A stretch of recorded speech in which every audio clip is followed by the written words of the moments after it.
Halika na, sama-sama na, tawanan at kulitan walang sawa. Sa tropahang ito walang iwanan, puro saya ang aming samahan. Si Gopay, ang madami tuning, mabait naman pero laging humigiling. Madalas maligalig, mahirap pigilan, pero kay Dado takot, alam nyo ba yan? Si Dado na legendary sa grupo, kapag tumawa parang may lindol sa kanto. Pag narinig mo ang halakak niya, tumakbo ka na baka mahawakan. Nariyan si Roxy, tahimik kung minsan, pero palaban kapag may dahilan. Virut siyang bansag parang kontrabida, pero tropa naming tunay at kakaiba. Si Demonita naman nakakatakot pakinggan, akala mo kayang takutin ng buong bayan, pero may sikreto na di mo aakalaan. Sa multo pala siya nanginginig minsan.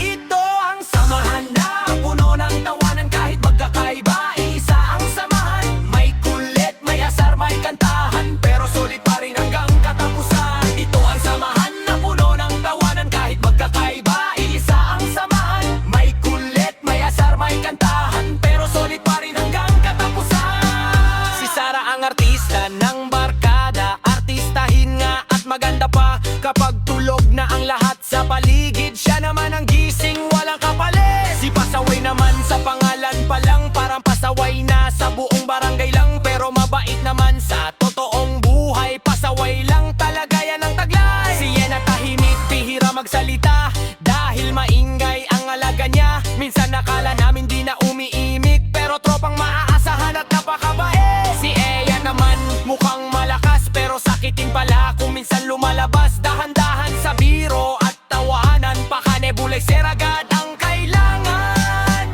Sigab na kilala bilang boyet, gwaping sa trapa, astig ang format, tindig boss gap kung tawagin ng karamihan. Isa sa mga bida ng samahan. Si Ian naman laging nakangiti, masayahin pero wag kang magkakamali. Maton din pala kapag kailangan, kaya bogart ang bansag sa samahan.